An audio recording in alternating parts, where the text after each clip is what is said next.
नमस्कार, मैं हूं कीर्ति और हाजिर हूं आपके सामने न्यूज तक बुलेटिन पर दिन भर की 10 बड़ी खबरों को लेकर। सोमवार से शुक्रवार शाम 7 बजे हम आपके सामने हाजिर होंगे दिन भर की 10 बड़ी खबरों को लेकर। तो चलिए बिना देर किए बढ़ते हैं खबरों की तरफ। राजस्थान में बीजेपी ने आपड़ों अग्रणी राजस्थान संकल्प पत्र यानी चुनावी घोषणा पत्र जारी किया है। कमाल की बात यह है कि बीजेपी सत्ता में आई तो कांग्रेस भी सस्ता सिलेंडर देगी। अशोक गहलोत की सरकार 500 में सिलेंडर देती है। राजस्थान में योजना हिट मानकर कांग्रेस ने चुनावी राज्यों में भी 500 रुपए में सिलेंडर देने का वादा किया हुआ है। बीजेपी ने घोषणा पत्र में सिलेंडर और 50 रुपए सस्ता करके रेट 450 कर दिया है। वैसे उज्ज्वला योजना में 450 का सिलेंडर मिलेगा। बाकी देश में उज्ज्वला सिलेंडर का रेट 600 रुपए है। आपको बता दें कि देश में सिलेंडर का औसत रेट 1000 से 1100 रुपए है।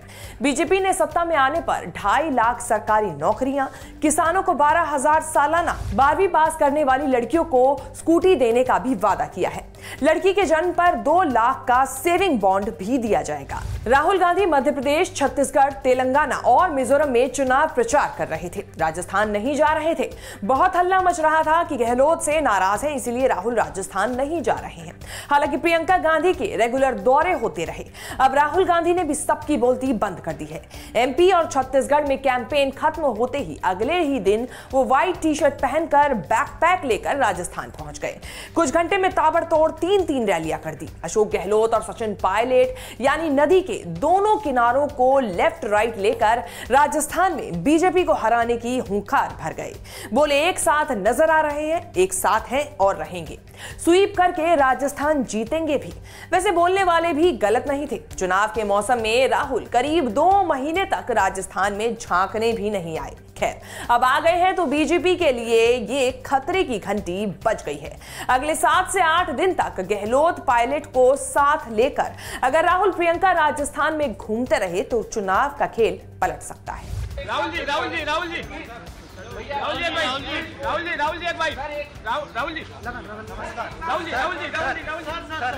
एक साथ नजर नहीं आ रहे हैं, एक साथ हैं, एक साथ रहेंगे और कांग्रेस पार्टी यहां स्वीप करके चुनाव जीतेगी। धन्यवाद। काफी अच्छी तस्वीर थी, सुखद तस्वीर है। पीएम मोदी बच्चों के साथ अक्सर खेलते दिखते हैं। पीएम मोदी ने एक परिवार से मुलाकात की थी। परिवार के 2 बच्चे भी पीएम से मिलने आए थे।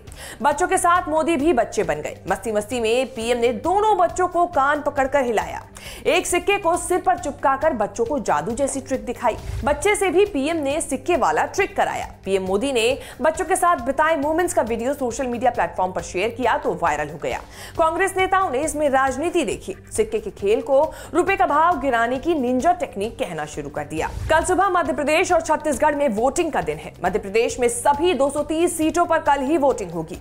छत्तीसगढ़ में पहले फेज में 7 नवंबर को 20 सीटों पर वोटिंग हो चुकी है। बाकी 70 सीटों पर कल वोटिंग होगी। सीएम भूपेश बघेल की सीट पर भी कल ही वोटिंग होनी है। नतीजे 3 दिसंबर को आएंगे। एमपी और छत्तीसगढ़ में चुनाव प्रचार खत्म होने से नेताओं को राजस्थान, तेलंगाना में प्रचार करने का समय मिल गया है। राजस्थान में 25 और तेलंगाना में 30 नवंबर को चुनाव होने हैं। चीन से अवैध फंडिंग लेने के आरोप में न्यूज क्लिक के फाउंडर प्रबीर पुरकायस्थ को ईडी ने पकड़कर जेल में डाला हुआ है।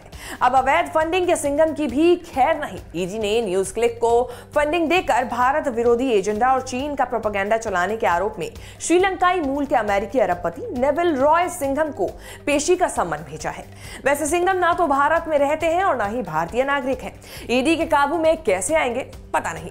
ऐसा सम्मन पिछले साल भी भेजा गया था, लेकिन उस पर चीन की सरकार कुंडली मारकर बैठी रही। सिंघम का ठिकाना चीन है, इसीलिए इंटरनेशनल प्रोटोकॉल के हिसाब से ऐसे व्यक्ति को सम्मन भेजने के लिए संबंधित देश यानी चीन को लेटर रोगेटरी भेजना पड़ता है। उस देश की सरकार को संबंधित व्यक्ति तक सम्मन पहुंचाना होता है। पिछला सम्मन चीन ने सिंघम तक नहीं पहुंचने दिया था। अब फिर से याद दिलाया गया है। न्यूयॉर्क टाइम्स की खबर के मुताबिक सिंघम न्यूज क्लिक के जरिए भारत में ये सब गड़बड़ कर रहे हैं। सरकार का सेफ रेल जर्नी का दावा है, लेकिन पिछले कुछ दिनों में कई रेल हादसे हो गए। 12 घंटे में दूसरी बार बिहार जाने वाली ट्रेन में आग लग गई। ऐसे वक्त जब छठ के लिए बिहार जाने वाली ट्रेनों में ठसाठस लोग भरे हुए हैं। पहला ट्रेन हादसा हिमसागर एक्सप्रेस में और दूसरा हादसा दिल्ली से बिहार से सहरसा जा रही वैशाली एक्सप्रेस में हुआ। दिल्ली से दरभंगा जा रही हमसफर एक्सप्रेस की 3 बोगियों में आग लग गई। 3 बोगियों में 500 यात्री सवार थे। गनीमत यह रही कि आग से सिर्फ बोगियों को नुकसान पहुंचा। लोग बच गए क्योंकि ट्रेन की चेन समय पर खींचकर रोक दी गई। बच्चे, महिला और बुजुर्गों ने भी बर्निंग ट्रेन से छलांग लगाकर जान बचाई। दोनों ही घटनाओं में आग लगने के कारणों का फिलहाल पता लगाए जाने की कोशिश हो रही है। सहारा इंडिया के चेयरमैन सुब्रत रॉय का अंतिम संस्कार कर दिया गया है। लखनऊ में सहारा सिटी में उनका पार्थिव शरीर अंतिम दर्शन के लिए रखा गया था।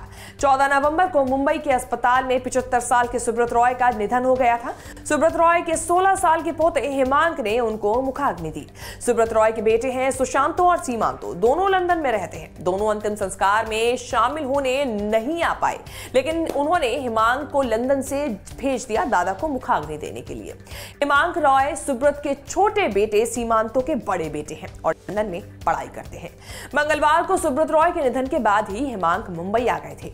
सुब्रत रॉय के अंतिम दर्शन के लिए यूपी के डिप्टी सीएम ब्रजेश पाठक और अखिलेश यादव भी पहुंचे थे। उत्तरकाशी के सुरंग हादसे को आज 5वां दिन है। 12 नवंबर की सुबह से 40 मजदूर फंसे हुए हैं। हालांकि मजदूरों को निकालने की कोशिश लगातार जारी है। अब अमेरिकी मशीनों से ड्रिलिंग करके मजदूरों को निकालने की कोशिश जारी है, लेकिन सरकार ने कहा है कि अगले 2-3 दिन भी नहीं निकाल पाएंगे उन मजदूरों को। रोड ट्रांसपोर्ट और हाईवे के राज्य मंत्री जनरल वीके सिंह भी हादसे वाली साइट पर पहुंचे हैं। मीडिया ने उनसे सवाल पूछे तो कहने लगे, हर टनल थोड़े गिरती है। समय पर प्रोजेक्ट पूरा नहीं होने पर कहने लगे, खाली यही प्रोजेक्ट थोड़ी है भाई। वीके सिंह का मीडिया इंटरेक्शन सुनने लायक है, सुनिए। जो अभी आप कह रहे थे कि main focus is obviously on the rescue operation, क्या आप ये चीज बोलेंगे या मान सकते हैं कि after this entire operation is over there will be a high level inquiry committee which will look into the matter and who is responsible for it? We will look at that after our minds are settled. Exactly, of the after rescue. that, obviously. That we will look at it later. ये हम बोल सकते हैं। That we will. There is a procedure that we have. We will look at it. Don't worry. Sir, जैसा कि आपने ये बोला कि पहले टनल डिगिंग होती है, उसके बाद हमने देखा कि आप भैया पत्रकार नहीं है। जरा 5 minute to all stakeholders. 5 minute रुक जाइए। You can talk to me later. No sir, everybody wants to know sir. Everybody doesn't want to know. ये कोई इन्वेस्ट जानना नहीं। Intentional negligence has been committed. बिना कंक्रीट ब्लॉकिंग के tunnel 3 kilometre कैसे खोद दी गई sir? This is the question. Sir, ये बड़ा सवाल है। आप मेरे साथ अलग डिस्कस करें।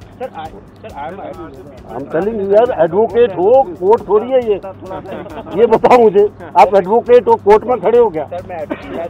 ठीक है, एडवोकेट लॉ वाला ही होता है, बिना लॉ वाला एडवोकेट होता है। वर्ल्ड कप सेमीफाइनल में भारत ने न्यूजीलैंड को हराया तो वायरल हो गया शमी फाइनल। ऐसा इसीलिए क्योंकि जीत के हीरो बने मोहम्मद शमी, जिन्होंने 7 विकेट लेकर न्यूजीलैंड को घुटने टेकने पर मजबूर किया।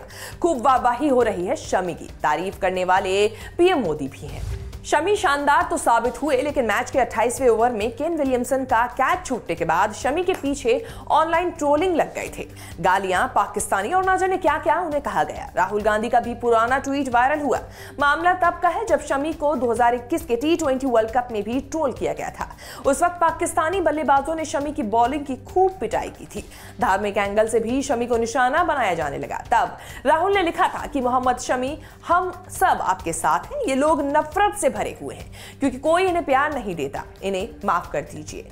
न्यूजीलैंड वाले मैच में कैच छूटने की भरपाई 7 विकेट लेकर शमी ने ट्रोल को डीएक्टिवेट और फैंस को एक्टिवेट करा दिया। शेयर बाजार में आजकल टाटा टेक्नोलॉजी के आईपीओ को लेकर बहुत चर्चा है। टीसीएस के बाद यानी 19 साल बाद टाटा ग्रुप का पहला आईपीओ आ रहा है। आईपीओ की डिटेल्स का सस्पेंस खत्म हो गया है। 475 से 500 का प्राइस ब्रांड रखा गया है। 22 नवंबर से 24 नवंबर तक आईपीओ में पैसे लगा सकेंगे। आईपीओ में पैसे लगाने के लिए अलग अलग कैटेगरी है। आईपीओ के नियम के मुताबिक कम से कम 15,000 रुपए से 30 शेयरों की बोली लगा सकते हैं। 5 दिसंबर को शेयर बाजार में लिस्टिंग होगी। शेयर खरीदने बेचने वालों के बीच टाटा टेक आईपीओ को लेकर बहुत ज्यादा क्रेज है। कहा जा रहा है कि ग्रे बाजार में शेयर की जो लिस्टिंग है वो दोगुनी से भी ज्यादा हो सकती है। जिनके पास टाटा मोटर्स के शेयर हैं उनके लिए अलग से 10% का कोटा रखा गया है। शेयर बाजार में पैसे लगाने से पहले बाजार को जानने समझने वालों से राय लेना अच्छा होता है। हमारे इस नए शो न्यूज तक बुलेटिन को लेकर आपकी क्या राय है, हमारे दर्शकों की क्या राय है, हमें कमेंट करके जरूर बताएं। आपके जो भी फीडबैक्स होंगे वो हम अपने शो में लाने की जरूर कोशिश करेंगे। आपको दिन भर की 10 बड़ी खबरें हमने आपको दिखाई और इसी के साथ हम आगे भी आपको देश विदेश से जुड़ी तमाम बड़ी खबरें न्यूज तक के जरिए दिखाते रहेंगे। तब तक के लिए नमस्कार।